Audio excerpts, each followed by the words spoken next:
Bonsoir, marhaba, hello, and bonjour. My name is Nizam Farah. I know you didn't ask, but you know what really blows my foghorn? Friends, welcome to another episode of my podcast, and the title for this one is Work Till You Die, but we still need you to work. I have a dream. These are words that when uttered, they make people's hair stand on the back of their necks, and they make sure that the focus is on exactly where those words are coming from.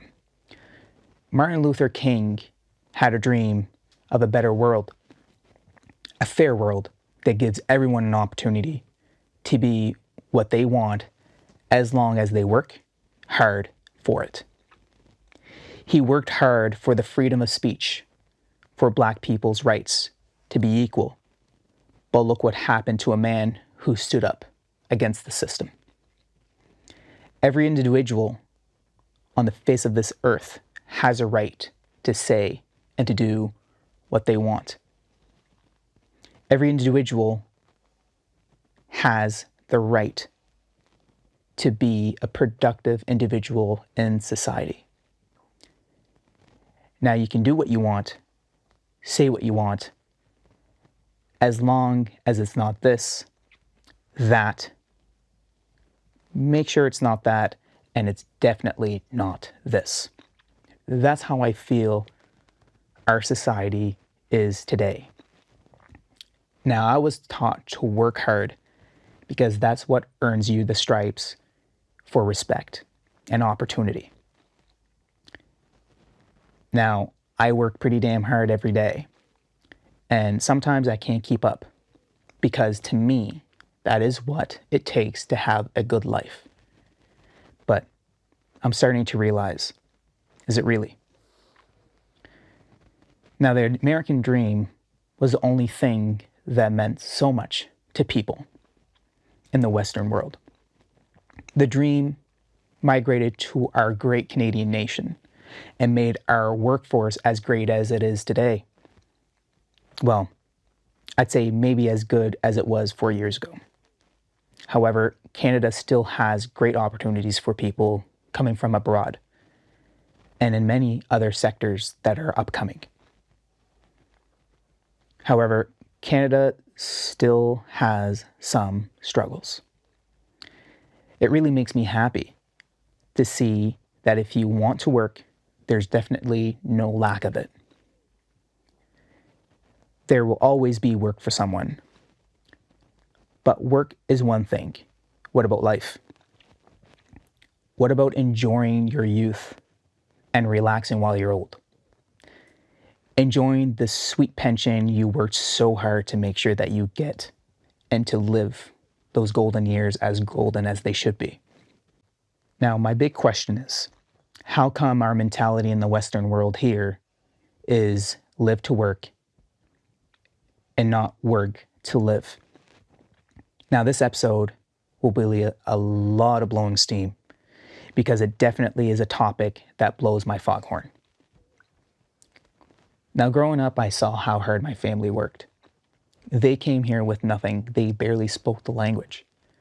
They had no choice but to work hard to prove themselves and to make sure that we had food on our table and a roof over our head. That work ethic has dwelled in my head ever since I was a little kid, and that's what I live by today.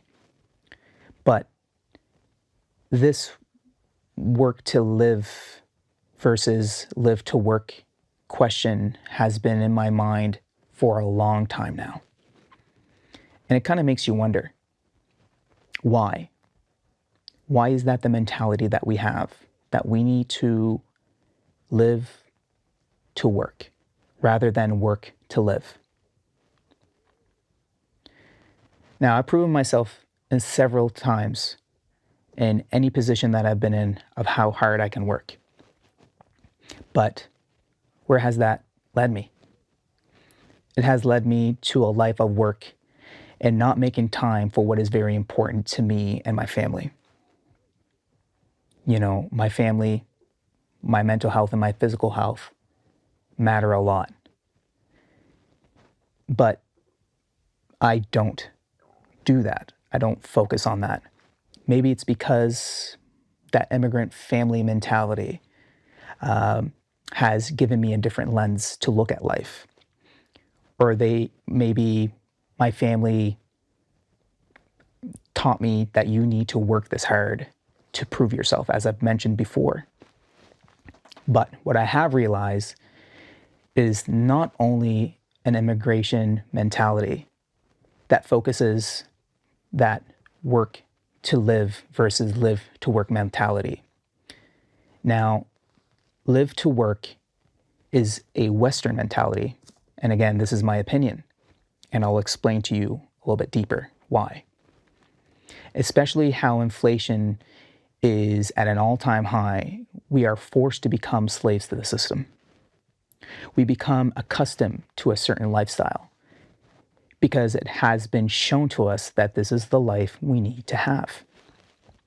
I saw this TikTok video a few days ago, and it was back in the day when washers and refrigeration systems first came to be invented.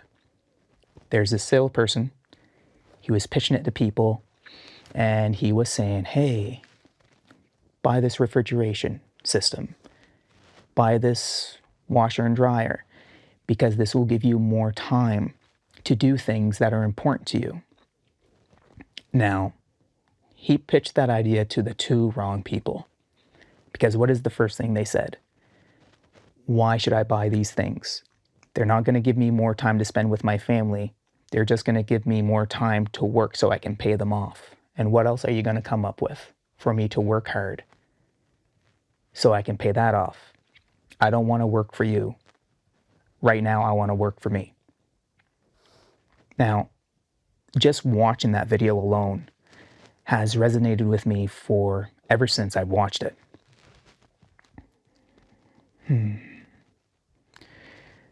So we are forced to work more for you and not for me. Those are deep words, my friends. Why are we buying so much stuff now to pay off? So again, we are becoming slaves to the system. I believe the essence of this video is to show how we have become so used to the idea that we need all these things for daily life, and we are willing to go into debt for stuff that we really don't need. We have become part of the world where we cannot live without certain materialistic things. How come I live in a world that I work so hard to be part of, yet what I put out is nowhere near what I'm being given? I began having such a hard time understanding the importance of so-called essentials in our life. A roof over my head is definitely essential. But why am I paying so much tax for something that is essentially for daily life, or supposed to be mine, because I went into $400,000, $500,000, maybe $600,000 in debt for? Again, water is essential and is very important for existence, for daily life. Now, this is science, my friends. Why do I pay Halifax Water to make sure that the fluoride water coming to my house is good for me?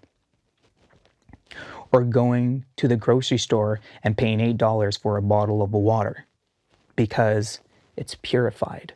Electricity is also essential, because it allows us to do everything we need to work, for me to make this podcast, for you guys to watch me do this podcast. But why am I paying Nova Scotia Power a shitload of my wage to make sure that we have power that is so essential? Not too sure if you guys see the painting that I'm putting together here, but what I'm basically saying is, why am I working so hard to pay so much to live? I stay in close contact with my family friends in Lebanon. And right now, Lebanon is facing the worst recession it has ever experienced in modern history. People don't have enough money to eat or to live. But guess what? The weird part is they are figuring things out and they are living life happily, together, united. Now, another example, many European countries pair their citizens to make sure that their families are well taken care of for a better life. Another example, Japan actually has a benefit if you are an employee for a company for what they call nature or wilderness therapy. It is a benefit in their insurance to allow them to spend time and money for essential things so they can go into the wild and just absorb the beauty of nature, to absorb what is very important in life, and to allow you to be self-aware. My benefits barely cover my own therapy sessions, for fuck's sakes. Now, looking at what they get, work to live versus live to work. I'm a firm believer that you are in complete control of what life is and what it gives you and what you contribute to life. You can definitely change it if you're not happy. Nobody's stopping you from doing so. That means so much to me, and I preach it to many of my fellow coworkers or friends. But if the system is built for you to rely on accumulating debt, working long hours to pay off that debt, and then working even harder to live, where does that control go? Can you then make sure you're able to take care of yourself or your family for a better life? I'm starting to see that the new generation of workforces are really making sure their priorities are set straight. Work to live and take time for self-care. To these oldies like myself, it is decreasing the work ethic and showing a slackened workforce. But I definitely agree with this new generation and this new mentality. I wish I knew how to make that happen. But I am damn sure my children focus on themselves and families before becoming slaves to the system. Friends, again, thank you so much for listening to this podcast.